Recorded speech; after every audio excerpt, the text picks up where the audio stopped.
In this video, I'm going to show you how to use the VidIQ keyword research tool to find really easy, low competition keywords for your YouTube channel. Okay, so diving into VidIQ right here. This is a really useful tool to help you grow your YouTube channel. It's got lots of features that are really going to make your life a lot easier when it comes to growing your channel. Now, I'm not going to go into all those features in this video, so otherwise this video will go on forever. So I'm going to be specifically focusing on the VidIQ keyword research tool. I'm going to show you how to use it to find really good keywords for your channel that you can target. We want to find keywords that have got a decent search volume, but also keywords that you have a chance of ranking for, depending on the size of your channel. Because what you don't want to do is end up targeting keywords that are just too competitive for the size of your channel. That way you just won't get any traction. Anyway, stick with me and I'll explain everything as we go along. Now, when you first log into VidIQ, this is what your dashboard looks like right here. So if you don't yet have a VidIQ account, then I've left a link to a free trial of VidIQ in the description below this video. So that will give you several days to play around inside of VidIQ, test it out, and even find a load of keywords for yourself for your own channel, all within that free trial period. Anyway, with that said, the first part of the keyword research inside of VidIQ that I want to show you is this part right here where it says find trending keywords. So first of all, I want to explain how the keyword research tool works inside of VidIQ so you know what you're doing. And then I'll show you how to use it to find long tail keywords and low competition keywords you'll have a much better chance of ranking for in YouTube and therefore getting more views, especially if you have a small channel. That said, in my opinion, VidIQ is a must-have tool regardless of what size channel you've got. It's super helpful. Now, first of all, we're just going to go into here to this section where it's titled Find Trending Keywords. Generally speaking, when I use the keyword research tool, I do come under research keywords. We'll go there in a minute, but let me just explain this to you first of all. So in this section right here, VidIQ has a few things for you to look at, which is first of all, the top keyword opportunities, top search terms for your specific channel, because as I said earlier, my VidIQ account is connected to my YouTube channel. So therefore VidIQ can read the data from my channel and then specifically suggest relevant keywords that are good for my channel, which is great. And then we've got rising keywords. So first of all, if you look at this top keywords opportunities, which is this section right here, I'm going to click on this to expand this section. And now VidIQ has pulled up loads of keywords for us that are relevant to my niche. These are all pretty broad topics, or a lot of them are. There's a few longer tail keywords right here, but generally speaking, a lot of these are still pretty broad, like AI tools, landing page, email marketing. It's all relevant to my channel, my niche, still pretty broad topics. If we scroll down, we will find a few others that are a bit more specific. For example, how to repurpose content for social media. That's actually a pretty good one, and so on. Now, when we look at these columns, this column here is, of course, the actual keyword itself.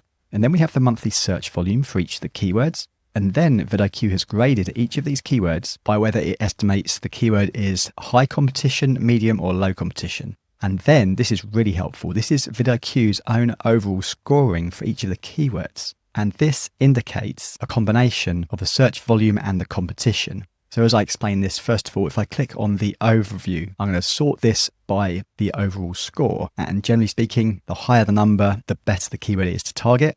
So if it's a very high score, then it indicates that the keyword is low competition, but still pretty decent search volume. And if we scroll down, this overall score starts to change to orange and then to more of a red color. And these ones will be harder competition and less search volume. So generally speaking for myself, I generally try to stick within the green. And of course, the higher the better. But later on in this video, I'm also going to show you a way to validate this as well. So if VidIQ says it's low competition, it may be generally overall low competition, but for your specific channel, it still may be a bit too hard for you to compete with. So I'll show you a little workaround for that a bit later in this video to then qualify this keyword for your specific channel. So bear with me, we'll get to that. But just for now, this is how the keyword tool works in VidIQ.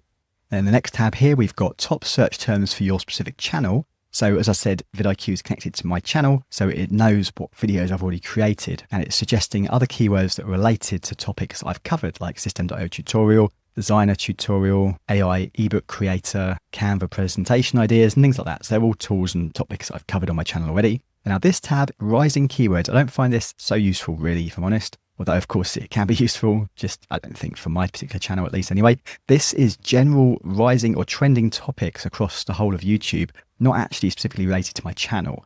So as we look down here, for example, like PDD trial, I definitely haven't created any videos on PDD trial. So this is like a general what's trending at the moment sort of section. So depending on what kind of channel you run, this may or may not be useful for you. Now let's get into actually using the tool and finding some decent keywords that we can potentially rank for. So back inside of VidIQ right here, what I usually like to do is come to the research tab in the left and come to keywords. And then from here, I usually put a seed keyword in.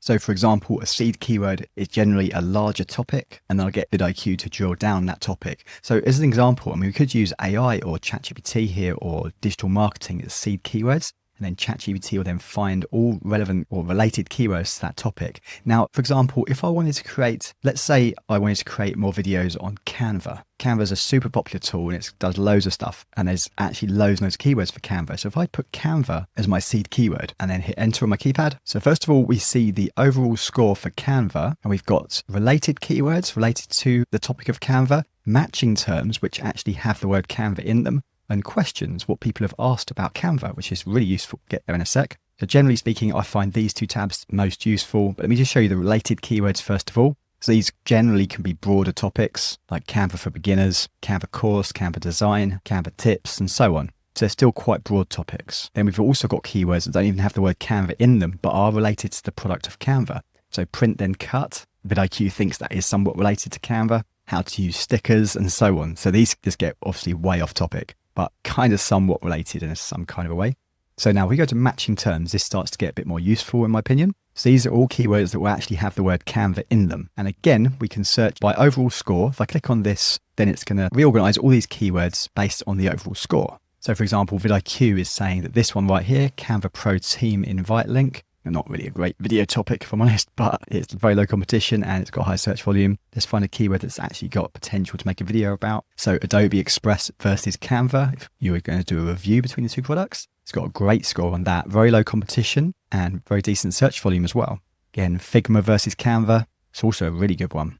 Canva thumbnail tutorial is low competition. I would argue that's probably still fairly competitive actually, because it's probably a topic that thousands of YouTubers have probably created videos on that. So it's probably actually quite saturated. How about this one? How to add a shadow in Canva. So very quick and easy to make a video about that. Very low competition and very high search volume. So now let's just take this as an example now actually. How to add a shadow in Canva. I'm going to show you now how to qualify that to double check that, for example, if you do have a small YouTube channel, I'm saying like, for example, you've got like less than 1,000 subscribers, or even if you've just got a couple of thousand subscribers, do you have much chance of getting the top of the search results in YouTube for this keyword? So in order to find that out, we're going to head over to YouTube now and we're going to search for this keyword. So how to add shadow in Canva.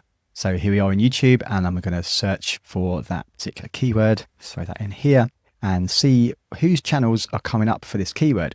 So first listing right here. So this channel has only got 2.40 subscribers. So it's a really small YouTube channel and they're ranking number 1. And they made this video a year ago and they got 2,300 views. This guy at number 2, he's got less than 2,000 subscribers. He made this 4 years ago. And since then, this video has got 128,000 views. And this little icon here, this is what VidIQ shows me, which is really useful. It's showing that this video, even 4 years later, is still getting 4 views per hour, which is great. So if you have a VidIQ account and it's connected to your YouTube channel, then you'll be able to see these numbers as well. You'll be able to see how many views per hour certain videos are getting. Like this one right here, not necessarily a small channel, but it's not massive either. It's still getting 1 view per hour. This one is a pretty small channel. It's under 10k subscribers and so on. So this is indicating this is actually a pretty easy keyword to rank for. Like most of these channels right here are really small channels and they're on page 1 now for this particular keyword. So that proves right here that generally speaking, if you do a bit of digging, VidIQ's keyword research, when it says the estimating the search volume and the competition is generally pretty accurate. Now let's go back up to the top and the other column I want to show you is questions. So this is really useful because YouTube, of course, is also a search engine and people go there to ask questions like how to do X, Y, Z all the time. So again, I'm going to search this column by the overall score and there's our same keyword again here, how to add a shadow in Canva, how to upload a font in Canva, how to remove green screen in Canva. Now these types of keywords can be really good to target because the searcher is trying to solve a specific problem or get an answer to a specific question. And usually the big channels don't create videos around these topics. They'll usually go for the bigger keywords like Canva tutorial or how to use Canva for beginners and things like that. So this leaves a big opportunity here for small channels. Now this is all very well if you already know your seed keyword and you know what you want to target. But now if you're struggling for the seed keyword ideas as well, what you can do is go back to the homepage, come back to this first part where we went into the beginning where it said find trending keywords. We click on this and we go back into the top keyword opportunities for our channel that we looked for earlier. And now, as I said at the beginning of the video, this section right here, VidIQ is suggesting that all these topics are related to my channel. Although I did say that they're generally quite broad topics, a lot of these keywords right here, but we can use these as seed keywords. For example, what about this one here, content creation? And that's a pretty broad topic. Let's type it in here where we can search for keywords and hit return. And now VidIQ has brought us back into this section right here, but this time for this particular keyword. So we've got the related keywords, matching terms and questions. If we have a look through the related keywords, got things like content creation for beginners, AI tools for content creation, free AI tools for content creation, and so on. And then we have our matching terms and we have our questions. Now let's see what people are asking when it comes to questions. If I search this or reorder this by the overall score, now we've got very specific questions. So the search volume is a lot less, but the question is a lot more specific. And therefore, particularly if this keyword relates to a product, then it can potentially have higher buyer intent and have low competition. Okay, so I hope that makes sense. Now, if you want more of a deep dive into VidIQ, showing you all the different tools and features, then that video is going to be right here for you once I've created it. And it's also going to be linked in the description below this video, so it's easy for you to find it.